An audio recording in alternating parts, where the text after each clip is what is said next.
Welcome everyone, and we are in Yoga for Health and Joy, and today's show is going to be yoga for your hands and your feet. I'm Patricia Becker, and let's get started making our hands and our feet and our whole body feel good. So without further ado, please pick up your right foot and place it comfortably. And we're going to start by giving some acupressure points to the arch of the foot. So please just start massaging your foot here, really pressing in, down. And in foot reflexology, this is said to be known to stimulate your digestion and your stomach. So you can massage this really good. And we'll move through these somewhat quicker than you might want to do on your own at home later on after you practice and learn. So then I'd like you to move down to the mound of your big toe, massage that mound of your big toe. And do you know how many bones are in each foot? Take a guess. Well, the answer is there's 26 bones in each foot. And now continue moving on down your metatarsal. Your metatarsal is where your foot meets your toes. So keep massaging down your metatarsals, pressing in so it feels good. Yoga is meant to feel good. So 26 bones in your right foot, 26 bones in your left foot. That's 52 bones. And that is almost a quarter of the bones in your whole body, right here in your feet. So we want to take care of those bones. Now go ahead and move on to the toes. Start with your big toe, press it, pull it, make circles with it, and then pull on it. In addition to those 52 bones in your feet, you also have over 100 ligaments, tendons, and muscles holding it all together. And then go ahead, move on to the next toe, give it a good massage, press down and pull. And it's amazing that when you massage your feet, your whole body will feel better. So they say in Oriental medicine and in the acupuncture schools that most of your major organs, the meridians, end here in your feet. So by massaging your feet, you're tonifying your whole body. So that's probably why our bodies feel good when we massage our feet. And then move on to your next toe. Should feel really good. If you get to something that's sore, don't go on it too much. A little bit.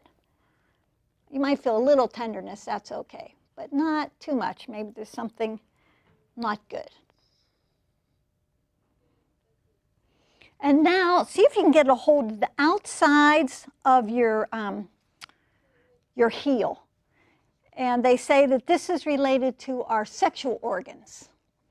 So the women in the audience, if you have menstrual cramps, you might want to give this extra massage, and maybe that will relieve some of your cramping. Give that a nice massage. And then put your foot out in front of you, spread your toes and place your hands on your toes and press your toes into your hands. And then bend your toes back, back, back, back. Keep pressing your toes into your hands. Yeah. And then go ahead and massage the top of your foot. Oh my God, it's just feeling so good already. Hope yours is too. Massage it, roll it down, and then move it side to side a little bit. See how much movement you've got in your feet. You want to keep lots of movement, keep you steady and balanced.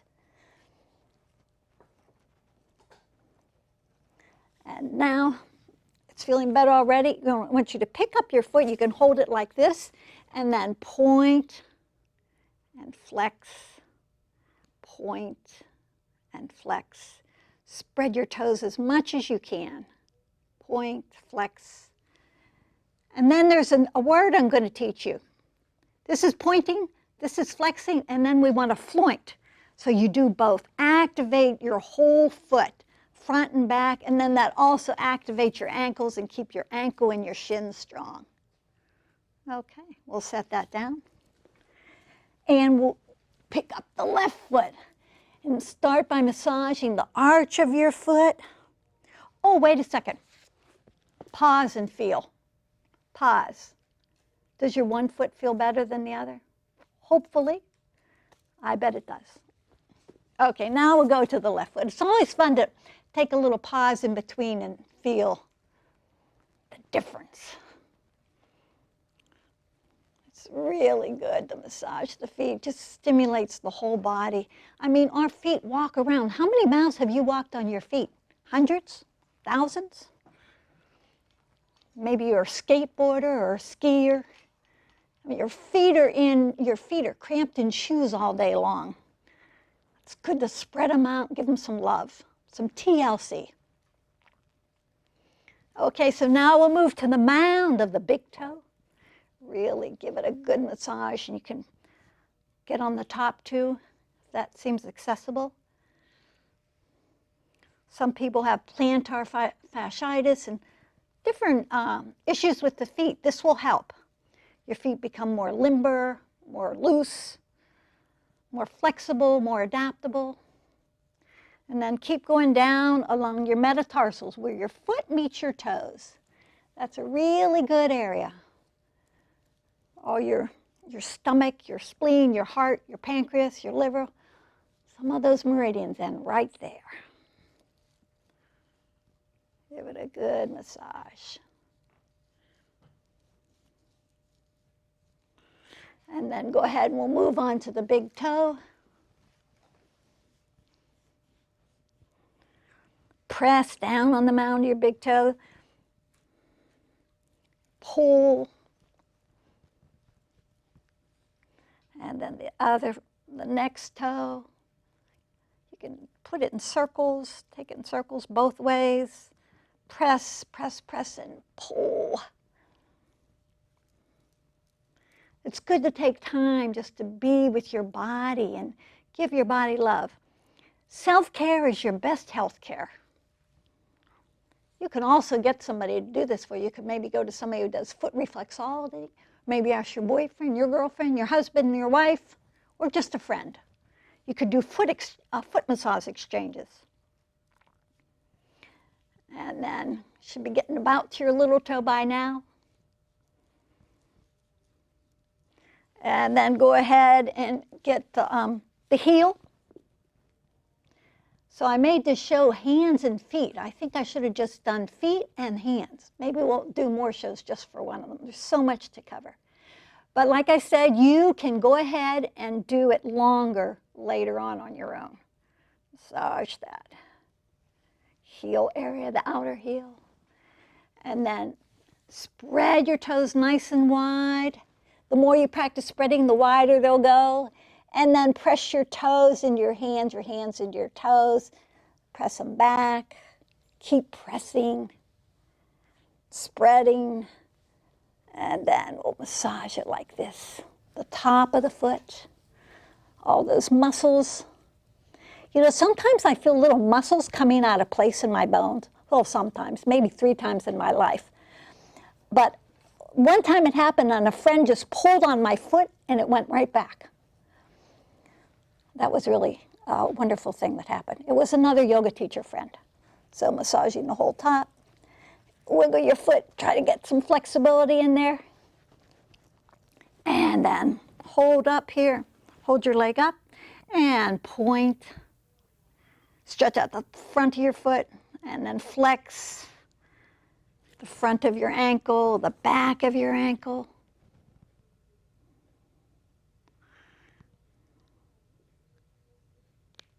Good.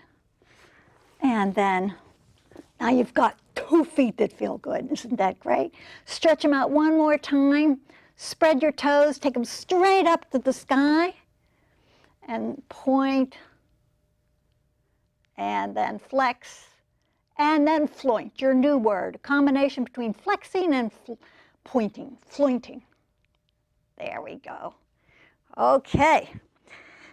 And I'm sitting on the blanket that helps you get your sacrum in and up behind you. I'm going to take the blanket behind. You can stay on it if you'd like to.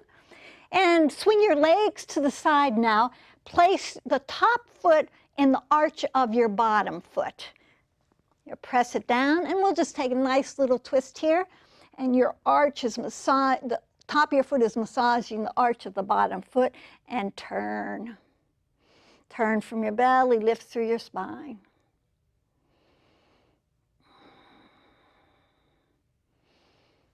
And we'll come through center, and we'll go to the other side. And place the other foot, you see that bony part of the top foot, place it right in the arch of the other one. And then you can use your hand on your knee, turn from your belly, lift through your spine, and turn. And you can gaze over your right shoulder.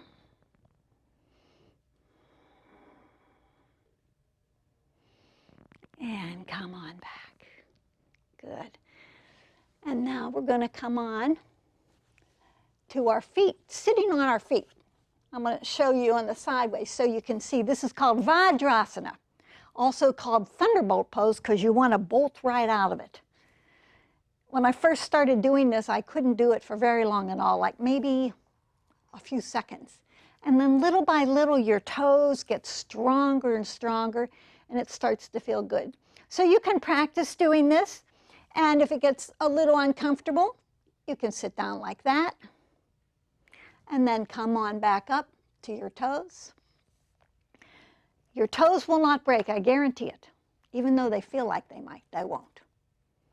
So it's really good to have flexible toes and a good range of motion in your whole foot, including your toes. Okay, now we're going to talk a little bit about the hands. We're going to set our hands down. You can come to the tops of your feet, and while we're here on the tops of the feet, spread your toes out. Spread your toes out, yeah.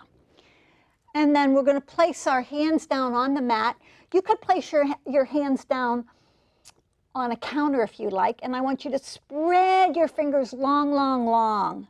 Press down to the mounds of your fingers and your metatarsals again, where your hand meets your fingers. Press down there quite a bit. And lift the underside of your wrist up. Spread your fingers nice and wide. Yeah, press down to the mounds of your fingers even. Make a little suction cup under your palms of your hands. Now, we're going to turn the right hand back. Turn your fingers toward you as much as you can comfortably. Go nice and easy, gentle. There's no forcing. This is just gentle TLC you're giving your wrist here. And then we'll come around. I'm going to come up a little bit. We'll turn the left hand around, fingers by you. Maybe your hand only comes like that. That's fine. Just do it, feels good. Now I'm going to lean back again, stretching out the underside of the wrist and pressing down here, clawing the mat. No, turning both hands that way.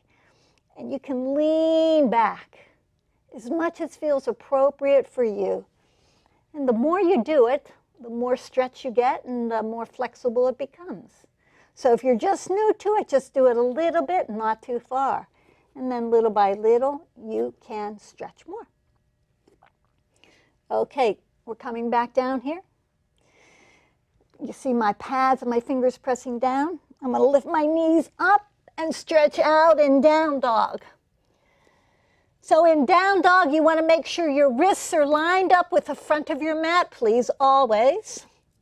And then spread your fingers nice and round, press down to the pads of your fingers, and isometrically hug your thumbs toward your index finger. And lift up the underside of your wrist, because that's the part of your hand that wants to sink down the most. But we got to lift it up energetically.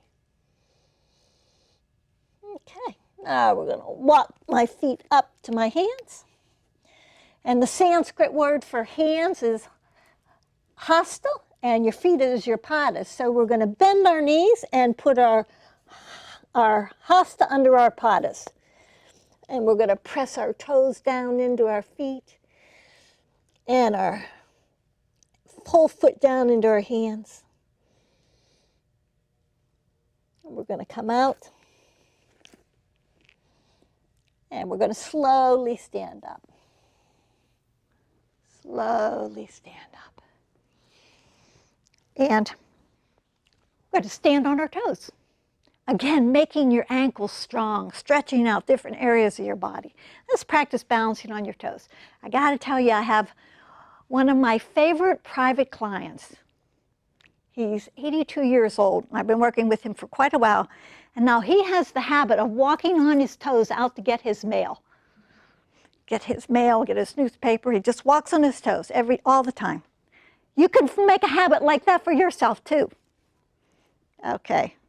Now we come down like this.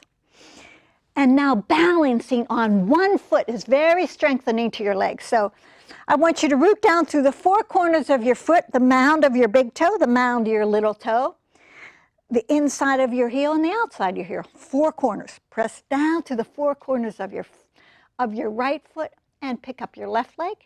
We'll just place our hands on our hips to remind us to push down into our leg, down into the foot, and then do some ankle circles. So both ankles and feet are getting a workout here. My feet are really pressing down into the earth. You see my toes are pressing down. Okay. And spread your left toes out, press down, four corners of your left foot, and pick up your right leg. And we'll do ankle circles. Go both ways.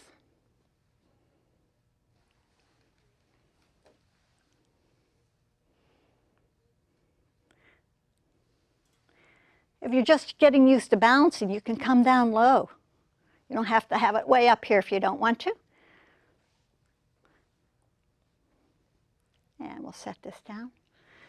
Now we're going to do some for our hands. Oh my gosh, we want mobility in our hands. And you know, so let's put our hands like this, take them like that, and stretch your arms up. Press the mounds of your fingers up, stretch straight up to the sky. Push your fingers up, and exhale your hands down.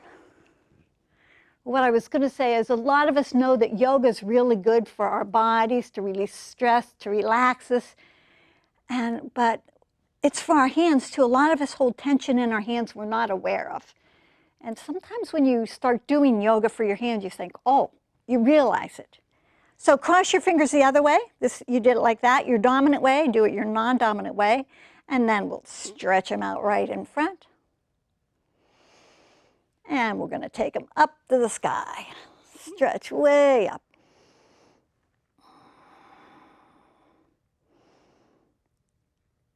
And we'll take our arms down to the side wide. And let's bring the pads of our fingers together. Press your hands together, making your wrists really nice and strong.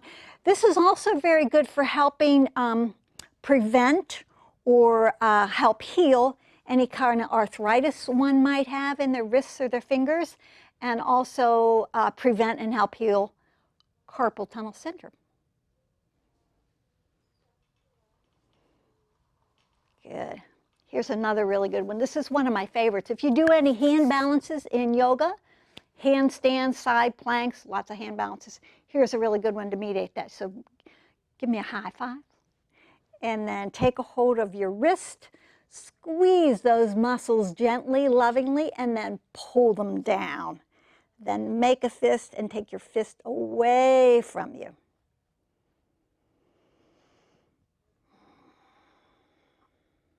And then come on up. Oh, that feels so good.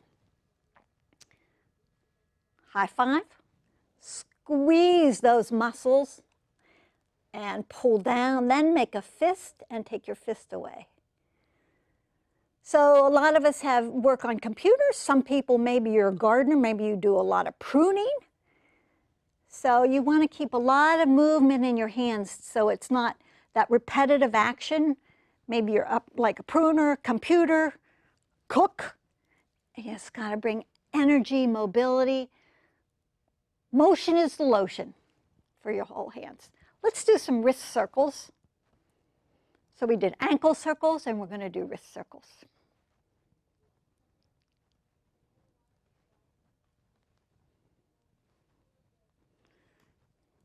So you know Anjali Mudra, hands in front of the heart. Now we're going to do hands behind the back. So I'm going to turn around and show you how you can do this.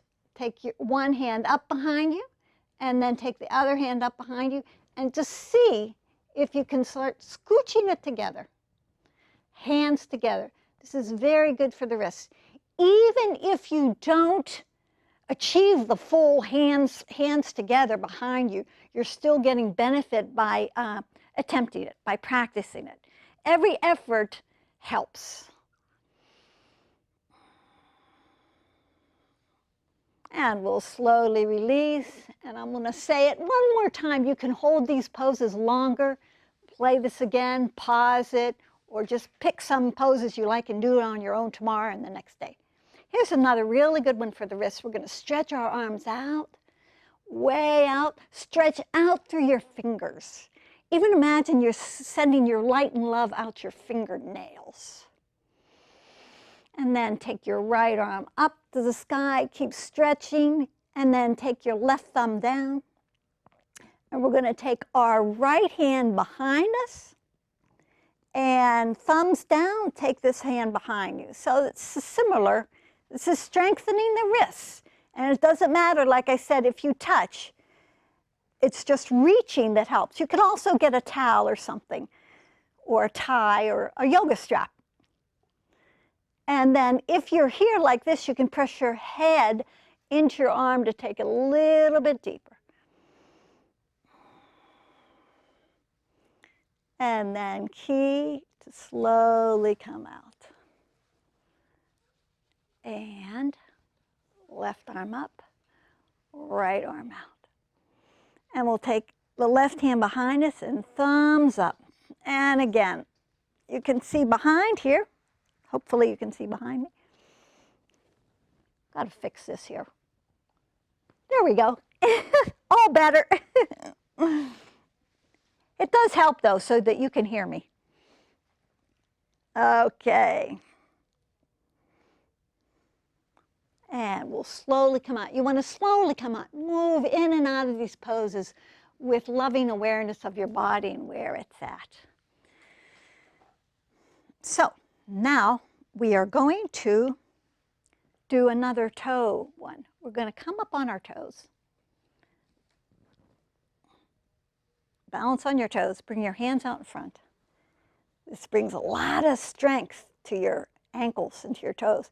And then we're going to turn our torso and our gaze off to one side. Keep bouncing on your toes. If you come out, just come back up. And then we'll go the other side. And then we'll come back. And then we'll sit down. Let your heels come down. Now we're going to squat. So come back up on your toes again, bend your knees, and we're going to balance on our toes this way.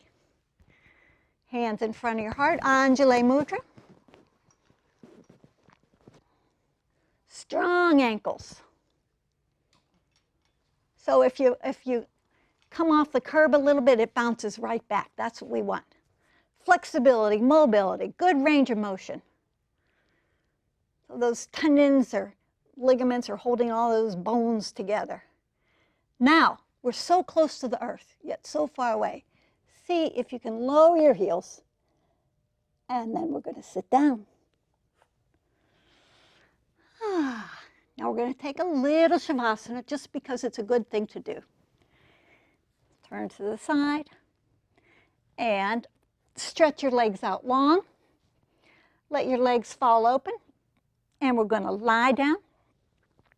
And for Shavasana, I'd like you to curl your shoulder blades up behind your heart so that your shoulders can open. Let your palms come face up.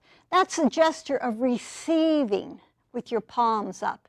Usually when you're giving something to someone, you give with your hands down, palms up, receiving the benefits of this practice. So just settle in. Bring awareness to your feet and your hands.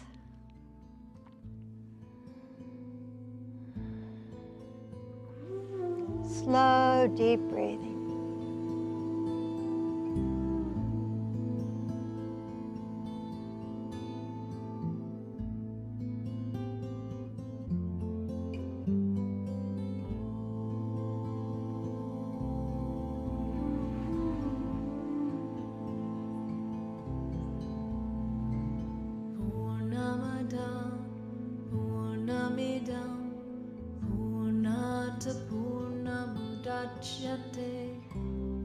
And we're going to come up. To come up, please bend one leg, then the other.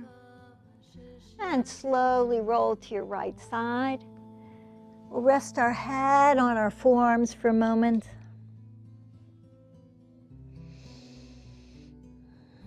And then to keep that nice, grounded, yogic feeling, let your legs be heavy as you use your arms to lift you back up to seated.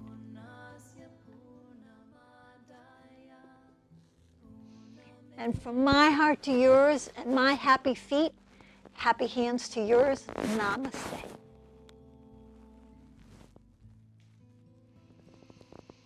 Purnamada, Purnamidam, Purnata Purnamudachyate, Purnasya Purnamadaya, Purnameva Vashishyate.